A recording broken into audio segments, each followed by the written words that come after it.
if they've got some kind of a claim that it never really happened, I'm going to challenge them to take a lie detector test, that this isn't just made up because they're jealous.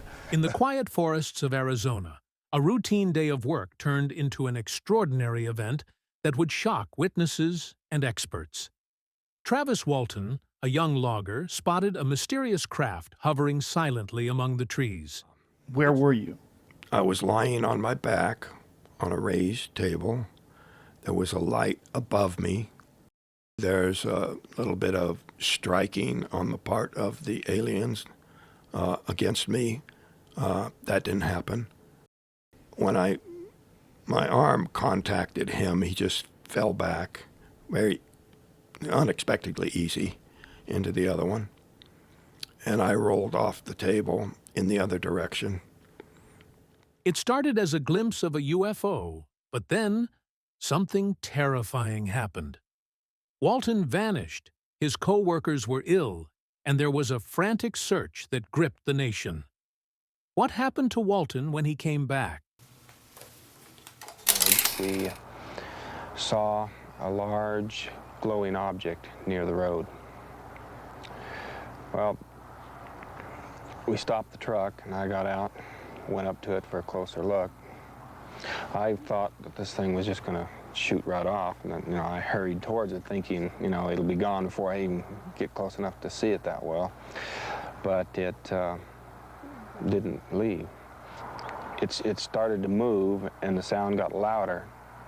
So I jumped down behind the end of a log there, and I decided I better get out of there. And I raised up, turned to go, and at that instant I just felt a numbing shock. The disappearance of Travis Walton. On the evening of November 5, 1975, 22-year-old forestry worker Travis Walton was part of a 7-man logging crew working under a federal contract in the Apache Sitgreaves National Forests near Snowflake and Heber, Arizona. The crew, led by Walton's friend Mike Rogers and 6 co-workers, was finishing a long day thinning trees and preparing to head home as dusk fell. Shortly after sunset, as the men drove along a remote forest road, a bright, unusual light appeared through the trees ahead of them. Curious and concerned that it might be a sign of danger, we hadn't gone very far. Maybe a quarter of a mile. The guys started seeing a light through the trees. There was a bright light over to the right of us, and we couldn't really tell what it was. They stopped the truck and stepped out to investigate. Through a clearing, they saw something that they couldn't believe. They actually saw a luminous, saucer-shaped object hovering near the ground, glowing with an intense light and making an unfamiliar humming sound. Walton's co-workers warned him not to step out of the car, but he had a deep interest in UFOs, so he left the group and decided to go closer to the object on foot. According to the crew that was with him, as he came within a short distance of the craft, a beam of light suddenly shot down from the object and struck him, throwing him backward and knocking him unconscious. The 6 men were terrified and shocked by what they just saw, so they ran to the truck and drove away in panic. When they came back to check on Walton just a few minutes later, they realized that something terrifying had happened. Walton and the object had both vanished. Alarmed, the crew immediately drove to the Navajo County Sheriff's Office and reported the incident, leading to a widespread search effort.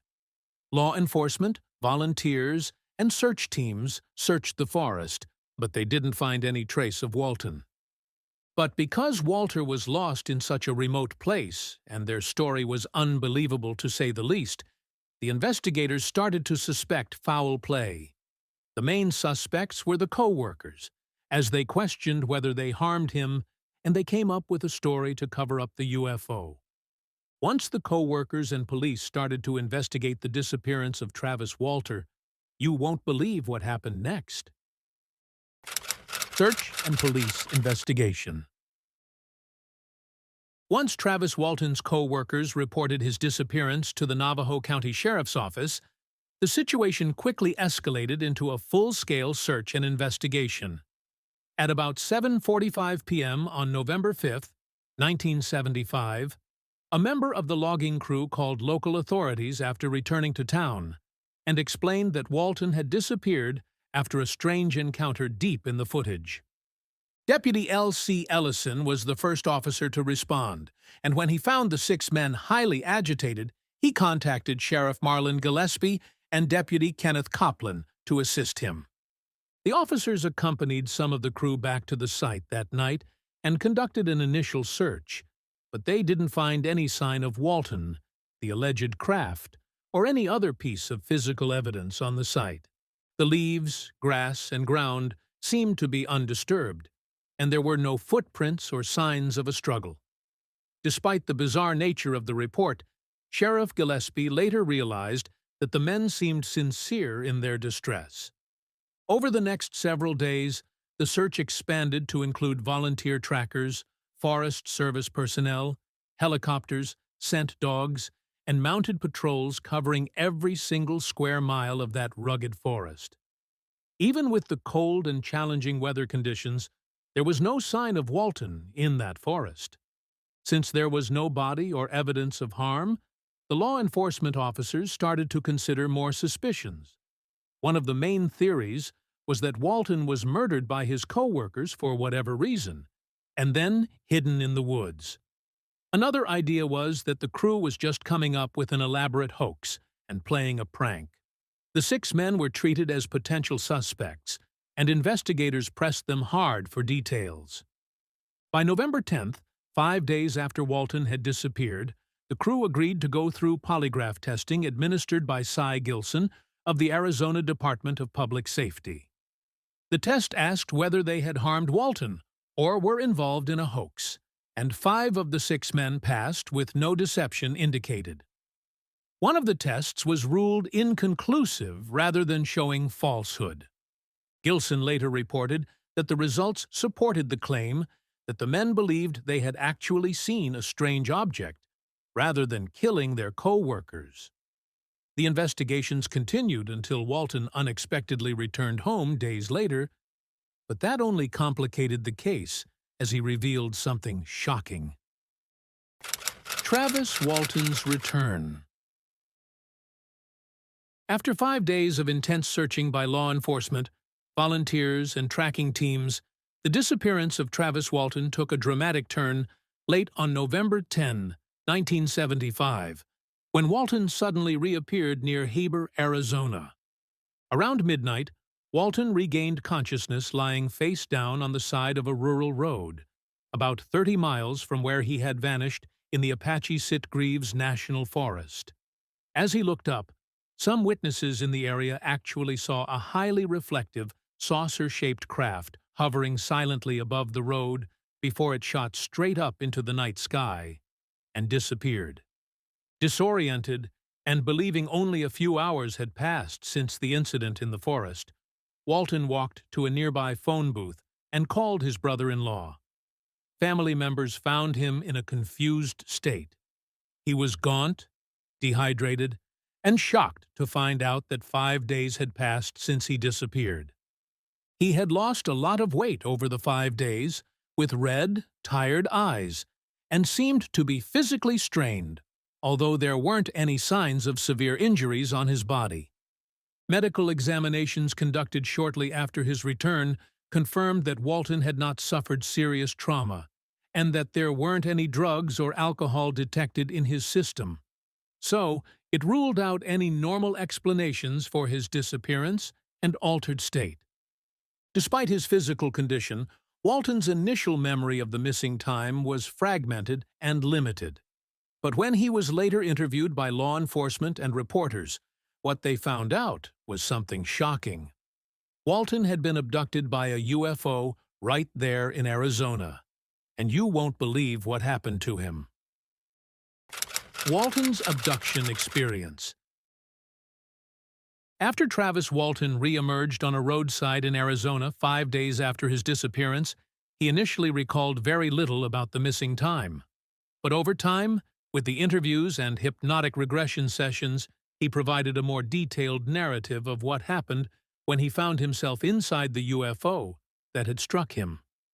According to Walton, his first memory after losing consciousness was waking up on a flat, table-like surface in a dimly lit room surrounded by figures that at first made him think he was in a hospital. But he realized that something was off when he looked around, and realized he wasn't surrounded by humans at all. Instead, there were short, humanoid figures with very large heads, smooth, pale skin, and unusually large, dark eyes. Walton described feeling pain and difficulty breathing as he lay on the table, and he initially tried to make sense of his surroundings while out of control of his body. The beings were no more than 5 feet tall, and they seemed to be studying or examining him, although they didn't communicate verbally. In a moment of fear and confusion, Walton later said that he grabbed an object nearby and threatened the beings. From then, they retreated from the room, allowing him a brief opportunity to move around. As he moved around within the spacecraft, he remembered having an encounter with a taller figure that looked more human, wearing a helmet and blue jumpsuit, which led him to other chambers. In one area, Walton reported seeing what seemed to be a star-filled display and a control chair, which seemed like a control room of sorts. Then suddenly, a taller humanoid figure escorted him further into a larger hangar-like space containing more disc-shaped objects. Walton's story continued with him being taken to a room where there were more strange individuals that looked human but definitely weren't. There were 2 men and 1 woman. These figures placed a mask or breathing apparatus over his face, after which the memory became unclear, and his next recollection was walking on the highway near Heber, with the craft departing overhead. What Travis Walters saw and experienced was something that experts couldn't even believe, and scientists and law enforcement were confused, as no one knew what to believe. Was he really abducted by aliens? Was it a hoax? Or is there another explanation? To find out, they used polygraphs, medical exams, and credibility. Polygraphs and witness credibility. Once Travis Walton disappeared, and then reappeared 5 days later, investigators mostly focused on the credibility of Walton and the 6 co-workers who witnessed his disappearance. Early in the missing person inquiry, authorities brought in Cy Gilson, a polygraph examiner with the Arizona Department of Public Safety, to test the 6 remaining crew members. Gilson's examination asked whether the men had harmed Walton, concerned his body, or fabricated the account. And 5 of the 6 men passed the polygraph. But when Walton returned, his own polygraph test was more complex and contested. Shortly after he returned, Walton underwent a test administered by a private examiner arranged by the media, which that examiner later said was a failure. They suspected that Walton was lying, although it's hard to believe when you consider the fact that Walton was under a lot of stress and shaken up after that experience. Walton later took many other tests under different examiners, and in one of those examinations, including one overseen by George Pfeiffer, he passed and was judged truthful about his experience as he believed it. Aside from polygraph testing, medical and psychological examinations were also carried out. Walton lost a lot of weight during the period, but there were no drugs or alcohol in his system. Even worse, the 6 co-workers reported feeling sick after, with symptoms like nausea and weakness. Experts looked into Walton psychologically too, and found out that there were no signs of psychosis or a major mental disorder. But polygraphs and psychological tests aren't considered as definite proof of actual events. But as the experts continued to investigate, they also found some physical evidence that pointed to the UFO finding and Walton's alien abduction in Arizona. Physical evidence and scientific studies. Investigators and researchers have looked for physical or environmental signs connected to the location where Travis Walton vanished on November 5, 1975. In the immediate aftermath, law enforcement and search teams didn't find any definite landing marks, radiation hotspots, or other obvious ground disturbance at the site. But years later, as researchers went into the location again, they found something shocking. In 2014, Walton and documentary filmmaker Jennifer Stein revisited the clearing with scientists from Frontier Analysis Limited and noticed something strange. The core samples taken from trees in the area showed that, in the roughly 15 years after 1975, trees closest to where the alleged object hovered exhibited exceptionally thick growth rings, much greater than in previous years, and most pronounced on the side of the tree facing the clearing.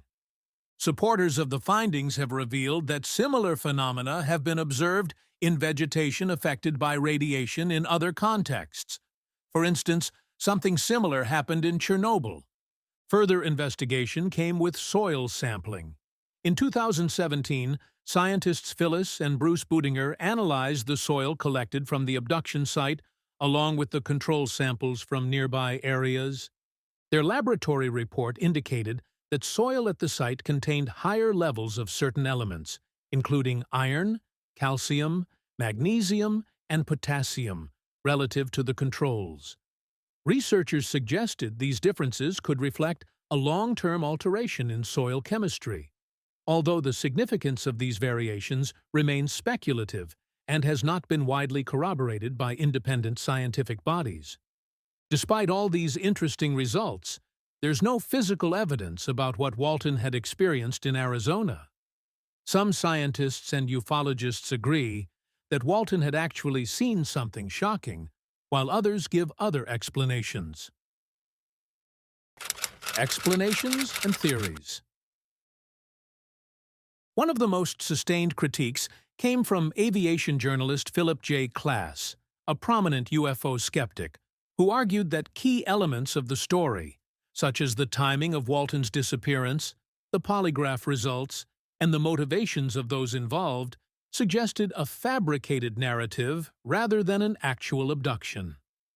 Klass and others pointed to the fact that Walton's logging crew was significantly behind schedule on a Forest Service contract and faced potential penalties, theorizing that a dramatic story could be a way to invoke an act of God defense or otherwise escape financial consequences. Skeptics also noted that Walton and his co-workers had a prior interest in UFOs, and that the broadcast of an abduction-themed movie, the UFO incident shortly before the event, might have influenced their interpretation of unusual stimuli. Another problem was the lack of definitive evidence at the scene. The UFO was said to have landed, but the official searches in 1975 didn't uncover any clear landing marks, anomalous radiation, or strange signs of a spacecraft landing. Even the polygraph tests are controversial because they produced inconclusive results. Psychological explanations are another common alternative. Some researchers propose that intense stress, altered states of consciousness, or memory reconstruction following a traumatic event could produce vivid experiences later interpreted as abduction. Others suggest a hoax involving staging or misidentification of natural or man-made phenomena, such as nearby lights or structures like a fire lookout tower, as the mysterious object. But of course, there are ufologists who believe that Walton had actually seen something shocking and was abducted by aliens. After all, there were multiple witnesses who saw the UFO, and it was clear that Walton was taken away. He wasn't found for so many days, even after widespread searching. Meanwhile, many years later, another UFO was spotted in Arizona, this time with a photo taken by the witnesses. Man spots UFO in Arizona. In a wide open expanse of grassy terrain under a bright Arizona sky, two men stood frozen and shocked as they saw a metallic craft hovering silently before them. The object was immediately striking. It was a disc-shaped UFO with a low, flattened profile, and a circular base tapering gently toward the center. Rising from the flat plane, it had a short, angular dome with windows that reflected the bright desert sun, giving the craft an almost tangible presence against the vivid blue sky. Smoke and faint vapor seemed to escape from beneath, hinting at some sort of propulsion system. At the same time, the surface of the craft had a weathered metallic texture, catching light at different angles and suggesting both solidity and advanced engineering. The subtle details made it clear that this UFO was definitely not human-made, but something that came from outer space. The men managed to capture photos of the encounter as they walked closer, feeling a sense of awe and trepidation. The craft was massive yet strangely precise, with a silent presence that was actually radiating energy. This reminded them of the UFO that was spotted by Travis Walton, and it had a similar description, except that it didn't blast them or cause them to disappear. Skeptics have pointed to various terrestrial explanations, ranging from experimental aircraft, advanced drones, or even elaborate models staged for photography. They argue that the combination of open terrain, lighting conditions, and human perception can exaggerate scale and shape, producing what appears to be a mysterious craft. Some suggest that the smoke beneath the craft could be fog machines, dust, or natural effects captured at the moment of the photograph. Ufologists, however, emphasize the consistency with other reported sightings in the Southwest, noting the structured design, apparent propulsion system, and behavior defying known aeronautical principles. They argue that the precision of the disk, the apparent independence from wind currents, and the inability to identify it with any known technology make the encounter significant, supporting theories of extraterrestrial origin. With these new findings, Travis Walton, who saw the UFO first over 50 years ago, is now revealing that he sticks to his testimony. Travis Walton today. Nearly 50 years after the incident, Travis Walton remains alive and publicly active. He continues to speak about his experience at UFO conferences, interviews, and special events, even appearing along with documentary filmmakers and researchers. In 2025, he appeared at commemorative screenings of a new documentary about his case, participating in Q&A discussions and shared insights with audiences. Walton has said that he has never changed his account of what happened in 1975, and that the core elements of his story, including witnessing the craft and being taken, remained consistent. He says that there's enough proof with the multiple witnesses and polygraph tests supporting the credibility of the logging crew's testimony. In 2025 media appearances, including podcasts like That UFO Podcast and Coast to Coast AM, Walton has discussed the lasting impact of the event on his life and how public skepticism and media sensationalism have shaped perceptions of his experience. He has critiqued how elements of his story have been exaggerated or distorted in popular portrayals, while maintaining that his belief in the extraterrestrial nature of the encounter has not wavered. Walton has also expressed how upsetting it is that no one believes his testimony when it was spotted by multiple witnesses, saying that if multiple people see a crime, it's proof. But if people see a UFO, people still suspect that it was a hoax. Walton has repeatedly called out skeptics and what he sees as unfair debunking attempts, urging the public to focus on evidence and credible testimony rather than dismissive criticism. He has described his motivation as sharing the facts as he knows them, not to frighten people, but to clarify what he believes happened and why he stands by his account. Ever since the man found a UFO in Arizona, you won't believe what happened next. Travis Walton actually disappeared for 5 days after spotting the UFO, only to reveal that he was abducted. What do you think the truth is? Let us know your thoughts in the comments. So, thanks for watching this video, and we will see you in the next one.